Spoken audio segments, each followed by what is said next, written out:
Este programa é livre para todos os públicos. Que bom nós estarmos juntos mais uma vez no programa Bíblia no Meu Dia a Dia. Melhor ainda é ter a sua companhia para juntos fazermos o nosso estudo bíblico. Essa inspiração que vai movendo o nosso coração numa Léxio Divina, numa leitura orante da palavra, colhendo a mensagem de Deus, a aplicação dessa passagem, dessa palavra na nossa vida, mas também a oração que flui, que brota da leitura da Sagrada Escritura. Vamos suplicar o dom do Espírito Santo para que ele nos conduza no nosso estudo bíblico de hoje. Em nome do Pai, do Filho e do Espírito Santo. Amém. Vinde, Espírito Santo, enchei os corações dos vossos fiéis e acendei neles o fogo do vosso amor. Enviai o vosso Espírito e tudo será criado e renovareis a face da terra. Oremos, ó Deus que instruíste os corações dos vossos fiéis, com a luz do Espírito Santo, fazei que apreciemos retamente todas as coisas, segundo o mesmo Espírito, e gozemos sempre da sua consolação, por Cristo Senhor nosso. Amém.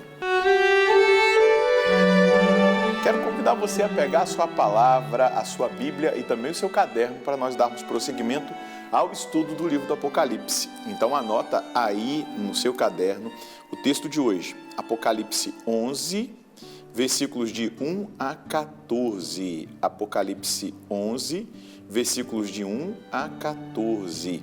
Vamos ler o texto e meditá-lo. Foi-me dado um caniço semelhante à vara de um agrimensor, e disseram-me: levanta-te e tira as medidas do santuário de Deus, do altar e dos que nele estão em adoração.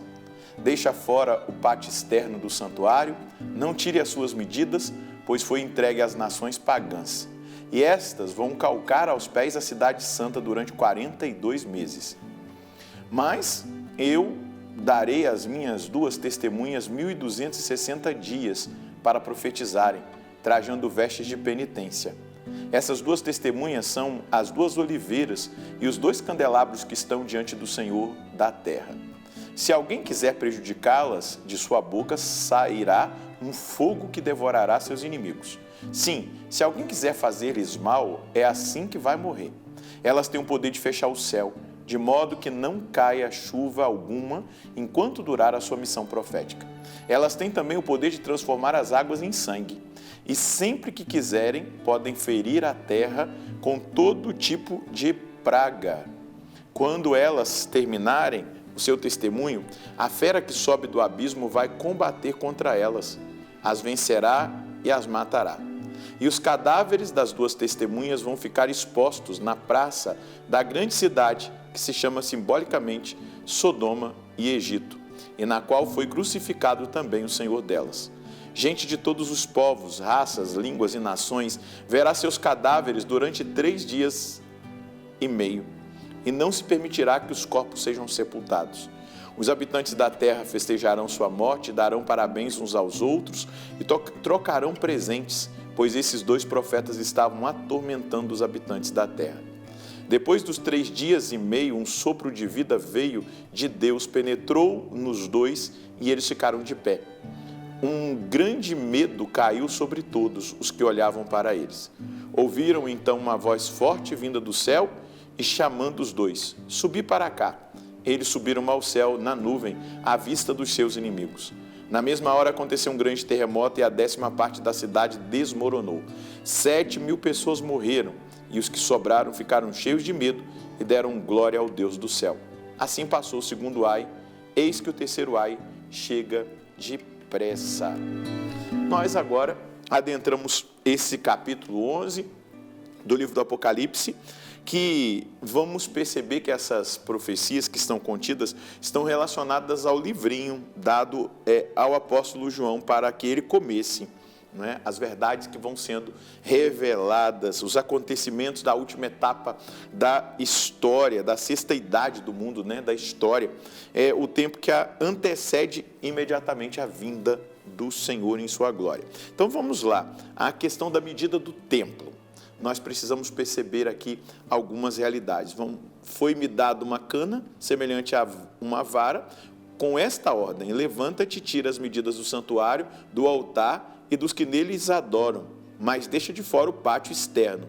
Não lhes tires medidas, pois foi entregue às nações pagãs, e elas vão calcar aos pés a cidade santa durante 42 meses. Então, o templo, que significa a igreja, a cidade de Deus, os santos que peregrinam na terra, em contraposição ao átrio exterior, que não vai ser medido, né? Lugar das nações pagãs, os cristãos mundanos, de aparência, hereges, não é?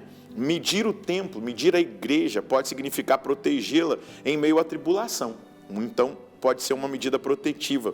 Colocar um limite ao sofrimento corresponderia à marca da fronte dos servos de Deus.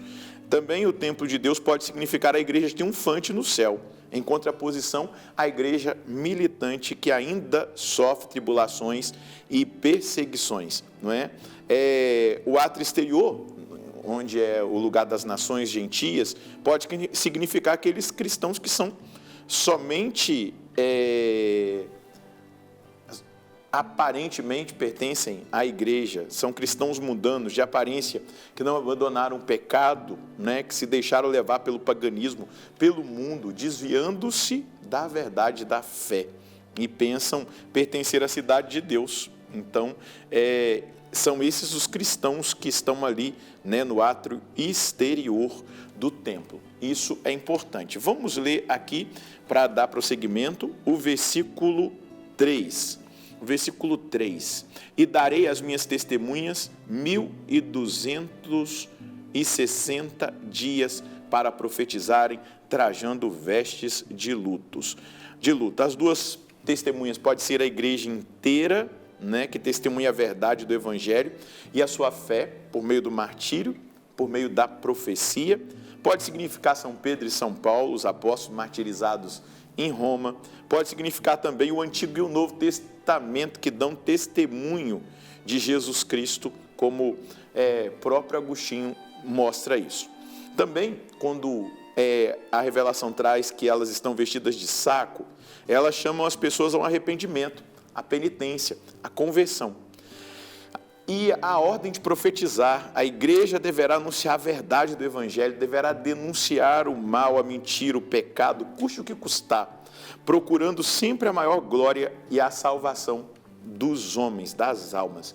E esses 1260 dias, ou seja, 42 meses, é o tempo da perseguição contra a igreja, período no qual ela sofrerá mais e se santificará. Ela dará testemunho por meio da profecia e do martírio. Versículo 4, essas duas testemunhas são as duas oliveiras, os dois candelabros que estão diante do Senhor da terra. Se alguém quiser causar dano, sairá de suas bocas um fogo que devorará os seus inimigos. Sim, se alguém lhes quiser causar dano, é assim que deverá morrer, não é? As duas oliveiras, de onde se extrai o óleo que serve para produzir luz.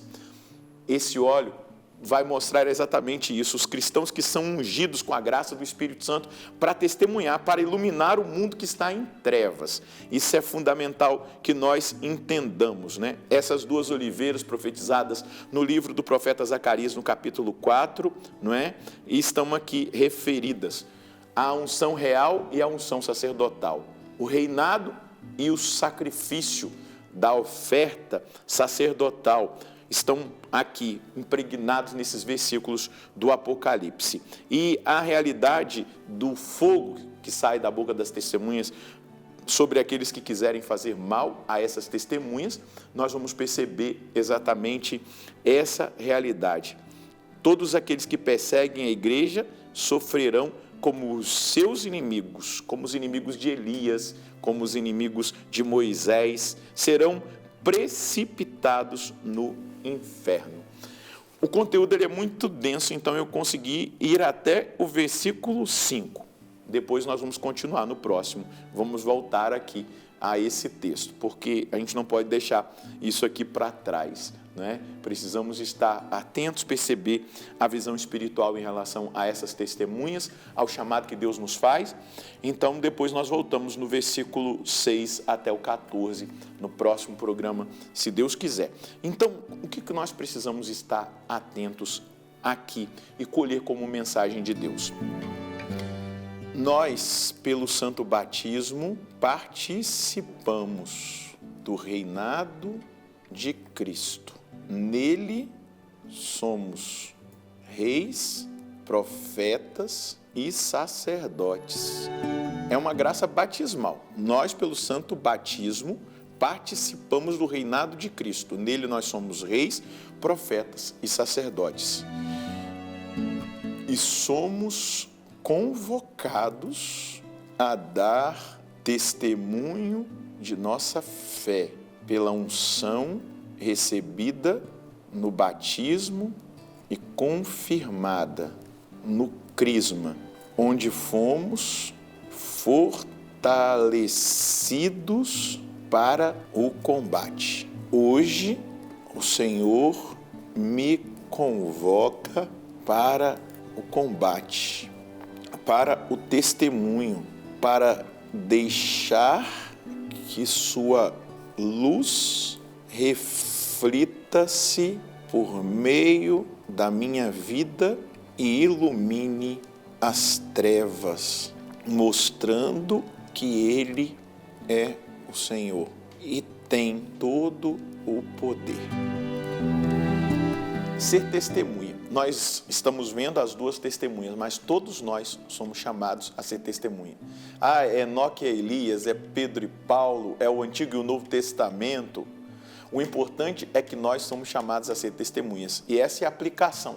Dar testemunho de Jesus Cristo, não somente com palavras, porque às vezes as palavras são jogadas ao vento e a nossa vida não está de acordo com aquilo que nós falamos. Mas dar testemunho com a nossa própria vida de que Jesus Cristo é o Senhor e iluminar o mundo que está em trevas com a verdade que nós amamos. Vamos rezar? Senhor, nós agradecemos pelo chamado que o Senhor nos faz de sermos essas testemunhas do Senhor, onde nós estivermos, vivendo na sua presença e deixando que a sua luz ilumine cada espaço da nossa vida, penetre no mais profundo do nosso ser, mas também irradie na vida das pessoas, nos ambientes onde nós estivermos, essa luz da verdade que nós cremos, essa luz da verdade que nós assumimos, essa luz da verdade que nós amamos. Que eu e os meus irmãos, Senhor Deus, alcançados por Ti, sejamos testemunhas do Senhor nos tempos difíceis em que nós vivemos e que as pessoas vejam o reflexo da Sua luz em cada um de nós. Amém. Ser testemunha é fácil? Não.